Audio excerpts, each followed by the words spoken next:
way to the airport right now to catch my first flight in about 3 months. It's an Air Vistara flight to Goa, and I'm traveling to the airport much earlier than I usually would because I'm actually carrying some luggage this time. Most of my domestic trips are day trips, so I don't need to carry any luggage other than my carry-on. But because I'll be traveling for a while, I'm going from Goa to Kolkata for some family work. So that'll be an interesting sector, and I'm flying SpiceJet tomorrow. That should be really exciting. But today we are on our way to T3. It's about 8:30 in the morning in Delhi right now. And air travel is back and booming, and it's hard to imagine that barely a month ago airlines were considering cutting 80% or 20% of their services.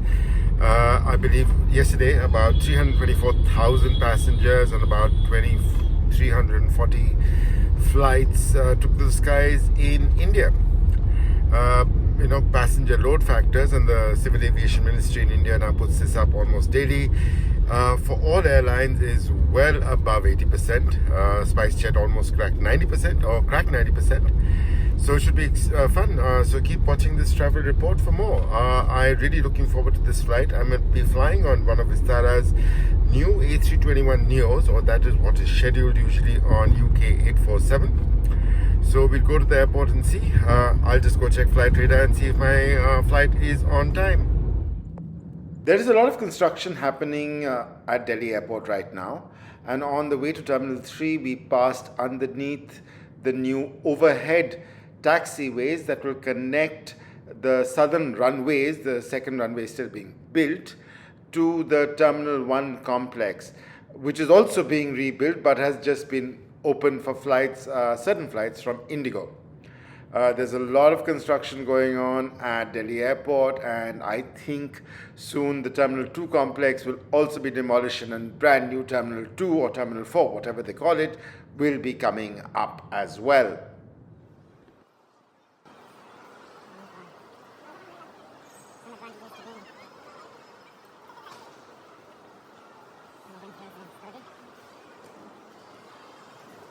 And that was surprisingly smooth. 20 minutes from the time I left my taxi to the time I entered the shopping mall that doubles up as an airport. As you can see, right behind me is the Hamleys. Delhi Airport Terminal 3 is among the most valuable retail space in India. Of course, when you have a toy store right here. Sorry, let's carry on about that. But yeah, it was really smooth, and today was the day I arrived 2 hours before my flight, because last time I flew I was so scared looking at the queues for checking in luggage. Thankfully I am Vistara Silver, so I managed to get in the premium economy queue. But let's see now. Now I haven't even noted where my gate is. I should look at the information board and see what's going on. The airport is emptier than I thought it would be, but that's also because I guess some flights have moved back to Terminal 1, primarily from Indigo. So yeah, let's get to the gate. Thankfully, my flight was at a relatively close gate that afforded me some time to go to Starbucks to grab a quick cold brew and then head to the smoking room that affords some great views of the southeastern end of the domestic pier, as well as of departing and landing aircraft on runway 1129. But the weather wasn't really cooperative today, like it usually isn't in Delhi. Well, on board Air Vistara's brand new A321 Neo. This is Tango Victor Bravo. And I've got the proper noise, big screen, in-flight entertainment going on today. I really like the quality of Vistara's screen. It's a very intuitive and easy to use system, I must admit. It comes with headphone jacks as well as a USB-A charging port, while people are moving to USB-C on many other consumer products such as cars nowadays. That said, I still thought the content library was fairly thin. It is a bit better than the last time I flew on one of these aircraft, which was in November 2021. The choice of both Hollywood and Bollywood movies was very thin. The choice of TV shows, unless of course you're a Sheldon Cooper fan, because you get both Young Sheldon and Big Bang Theory, which seems to be an airline staple. You also get season 1 of Netflix's Kominsky Method. Nice to see Netflix start licensing their shows on airlines as well. I'd like to see more Netflix and Amazon Prime shows on airlines going forward.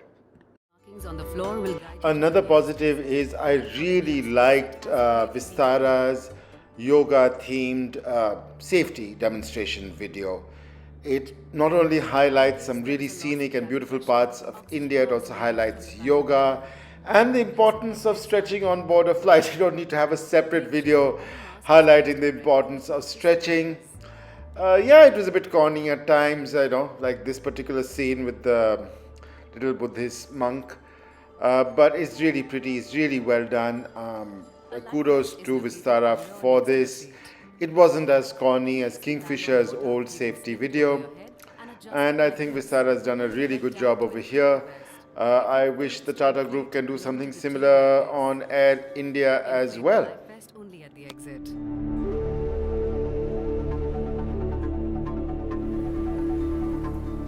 You can store your luggage in the overhead bin or under the seat in front of you. All large electronic devices such as laptops must be stored for taxi, takeoff and landing. We pushed back from the gate less than 2 minutes after our scheduled 11:10 departure time, and after a very quick taxi we found ourselves on the threshold of runway 11, making an easterly departure into South Delhi and then over Gurgaon. It was a very murky day, so really not too many nice views today at all. So I cut this takeoff video. There are other takeoff videos from runway 11 available on my channel if you'd like to watch them.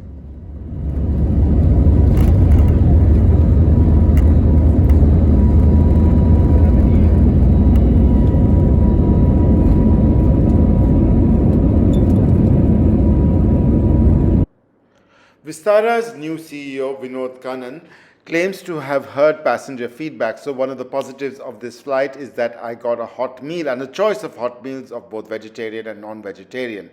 I took the non-vegetarian choice, and the chicken and rajma and rice was not half bad. I could have appreciated a salad and a better dessert, but for a 2.5 hour long flight, the quantity and the quality was not bad at all. Since the skies were quite grey and hazy outside, there was not much of a view from the window. So I spent my time watching a movie on the IFE. I saw the movie Game Night, which was decent time pass, I guess. I also discovered that Vistara had a very good moving map display, which also offered a heads-up display view from the pilot's perspective. If there was some nitpicking I have to do, the aircraft on display is not an Airbus A321, it is a Boeing 787 Dreamliner actually. The approach into Goa was a standard approach onto runway 26 from the east. You could see construction of the new Cross Goa highway continuing apace, as well as the new bridge over the Zuari River, a much needed bridge, as those who have visited or those who live in Goa will tell you. The ramp in Goa wasn't very crowded, even though Goa now has flights to more cities than most other Indian airports. It was a very nice flight by Vistara, and while I did not pay for my ticket myself, I saw the ticket that my host bought for me, and it said that the airfare was 8,500 rupees, a pretty penny for this sector, where you could earlier get tickets as low as 5,000 rupees one way. However, spot prices for tickets between Delhi and Goa or vice versa are now being quoted as high as 20,000 rupees.